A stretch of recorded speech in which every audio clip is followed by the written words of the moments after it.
So it was reported, right, that two local government areas in Benue State, by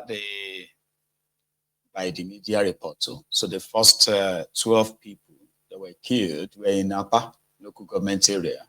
They have another area called the Gua local government area. So it was reported that 10 people were also killed. This was just an attack on a single night. So in the last 1 week alone, like he said, this is happening every day. In the last 1 week alone, it is reported that over 58 people have been killed by these terrorists. The last time their governor, you remember that it was Autumn that was there, that they had to put fatwa on Autumn. Yeah, Yetiela put a fatwa on Autumn. That means a death sentence on Autumn for pushing for the ban on open grazing. Right? So then the Benue people went for APC. How that happened is like, because the only explanation given by some of the people from Benue was that indeed security was a big issue and was a big problem, but there were other issues too. Autumn was a complete disaster. It was, in fact, at a point, hiding behind the insecurity in Benue State for why it's been unable to really deliver on other promises. So, and they could see through that. So they decided to just go for the Al-Qaeda People's Congress, the party responsible for the terrorism in Nigeria, in power. So Benue people settled for them that, okay, if Unabated they kill us, because we won't give up our lands, right? Let's say if we are now presented as being part of you, maybe that will stop. Unfortunately, it is now on record that them going to APC, Egbekebe, for cover, for national, whatever, anything they sold them, earlier himself would look like Mr. Latin of 1999. If you remember, those of you who are like a Yoruba movie watchers, or maybe Sam Loco of 1999. He was there as Reverend Father speaking, he said he met with Kolu. This was like a way back. So met with Kolu, and he won't sit back and allow his people to be killed. I came to visit with His Excellency, Mr. President, just to debrief him of the state of affairs in Benue State. The state is experiencing quite very high levels of peace. This is the farming season since 1999. For some reason, our people paid less attention to farming. But since last year, and particularly this season, we have returned to the farms. We need to do more produce, and if our basket was not full, to ensure that we fill it up to capacity. So we've done lots of farm yields. We're quite good on the front lines of security as well. There are a few skirmishes here and there, but at a very large scale, we're good. We're quite good. I came to visit with His Excellency, Mr. President, just to debrief him of the state of affairs in Benue State. The state is experiencing quite very high levels of peace. This is the farming season since 1999. For some reason, our people paid less attention to farming. Nuisance Lele. Nuisance Lele. His name is Ayasin Aliyah. So that was a few months back. the typical APC, to make Tifnubu look good. Somebody that they are killing his own people went to Kolu and told Kolu that they are enjoying high level of peace. The hypocrite, just to be in the good book of Kolu. Just yesterday, right? The same guy.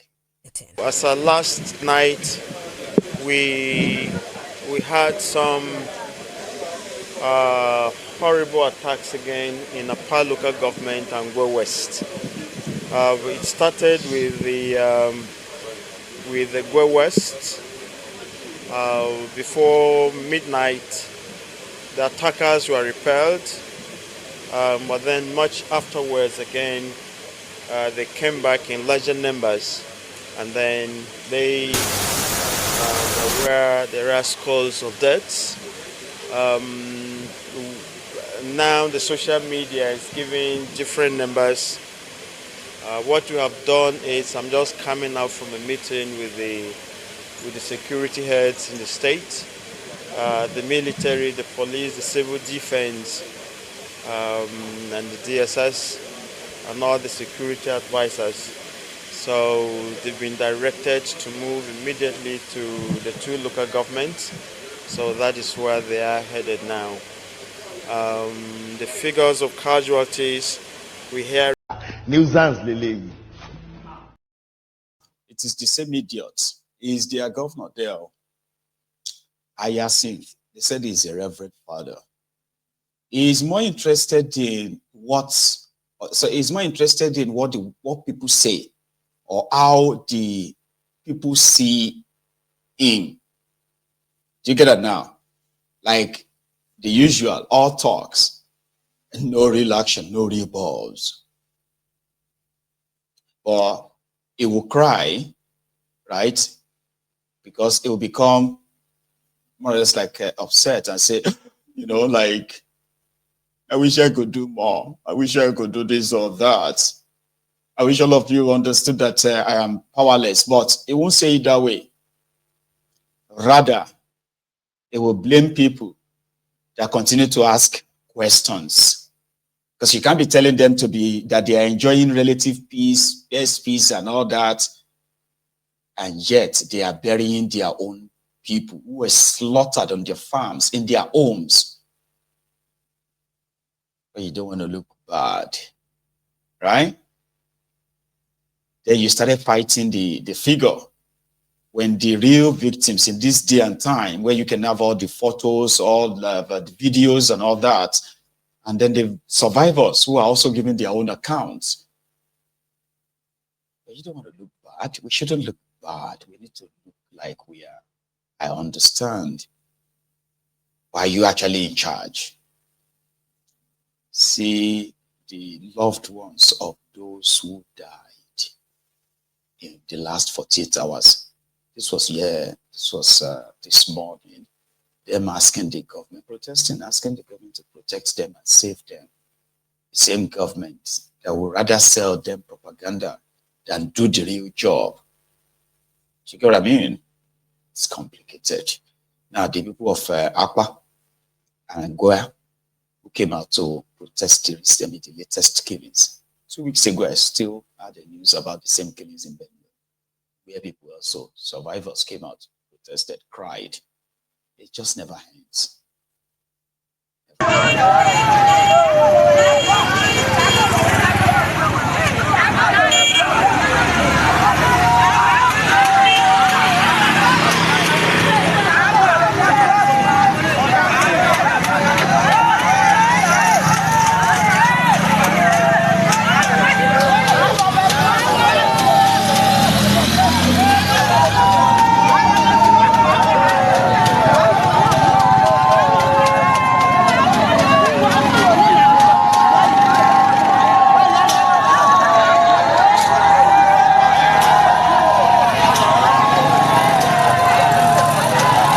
These are women of Apa local government crying out their pains for the killings and rapings of their daughters for the killings of their husbands, for the killings of their children.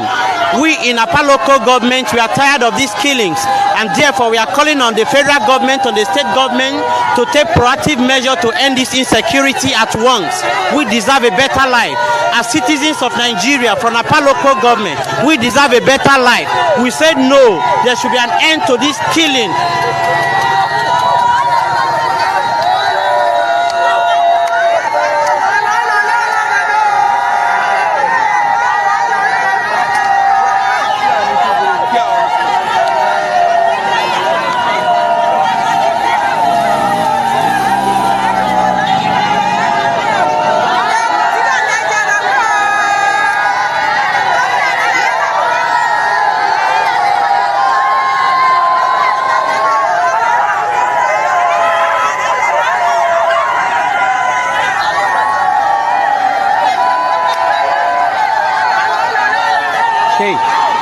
Hey, be careful. Why are you laughing?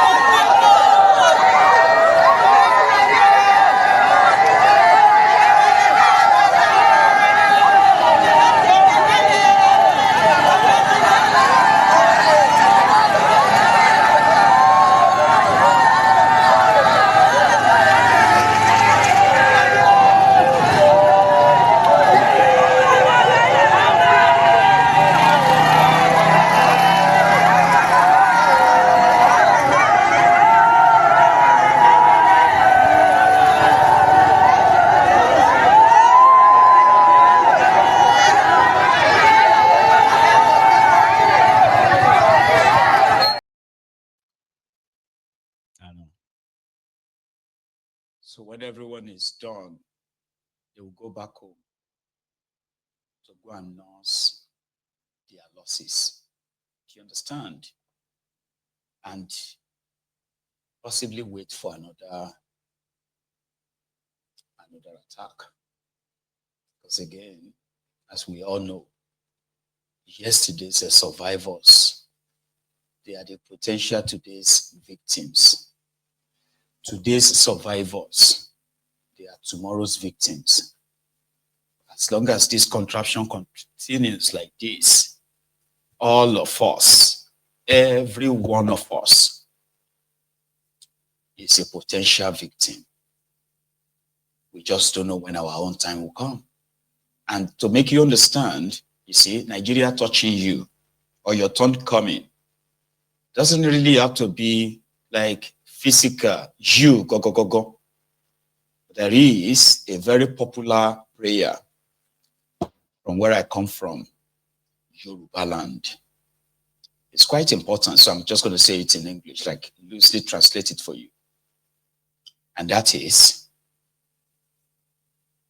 whatever will happen to somebody that is going to help you.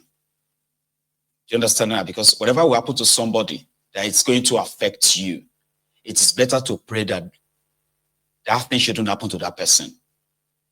There are people we loved so much. And as much as those of you who live in the diaspora, or even if you live in Nigeria too, you know, provide yourself some private security, get yourself some private medical treatment, everything you can afford.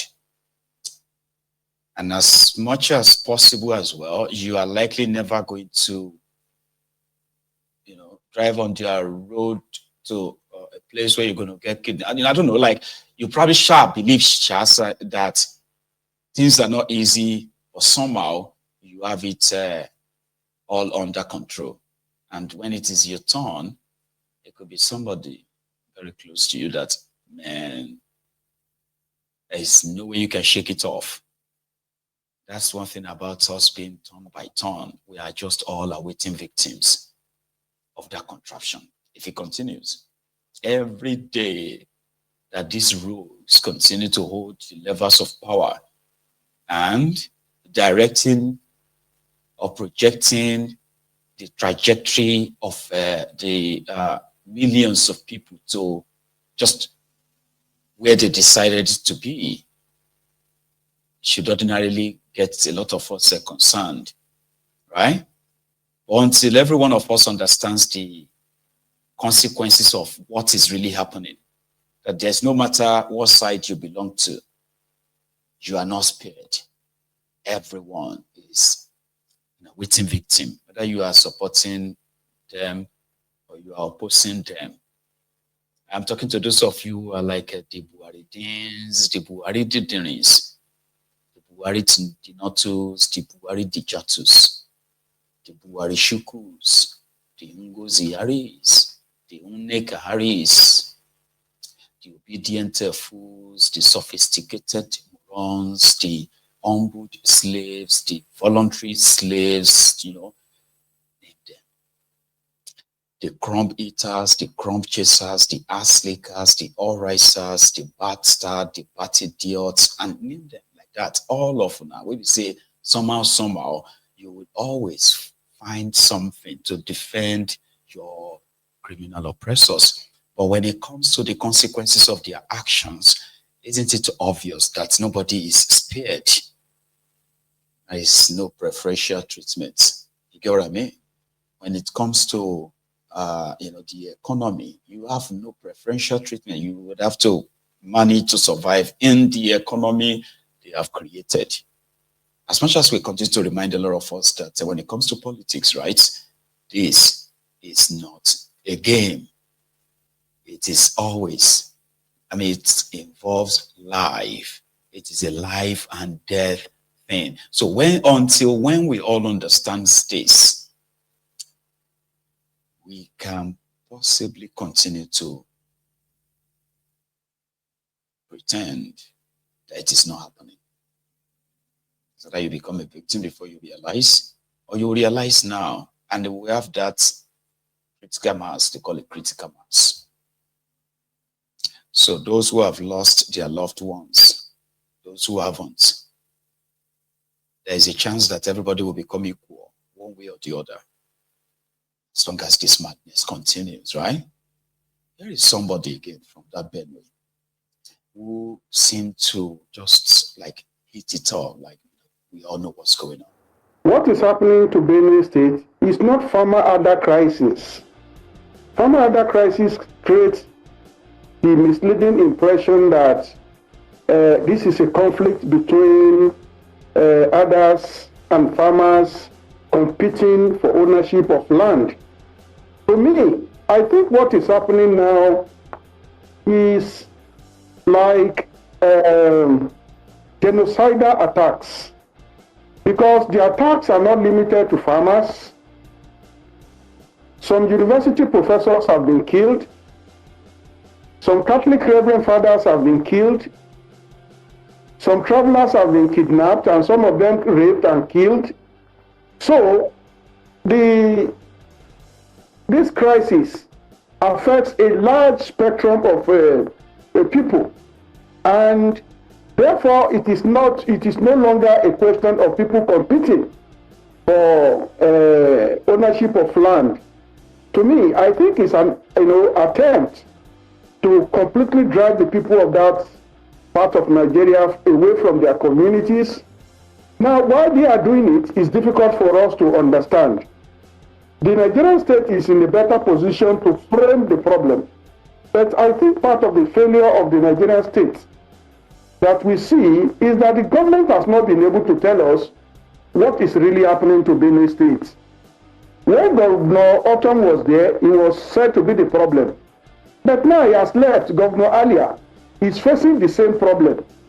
And when that crisis started in 2015, what President Buhari told us at the initial stage was that it was a conflict between two neighbors. Then later the president came up with another explanation saying that those attacking Benue State are terrorists from Libya. So what is really happening? The government is in a better position to tell us what is happening. Otherwise, this killing will continue a very long time. What is happening to Benue State is not farmer Ada crisis.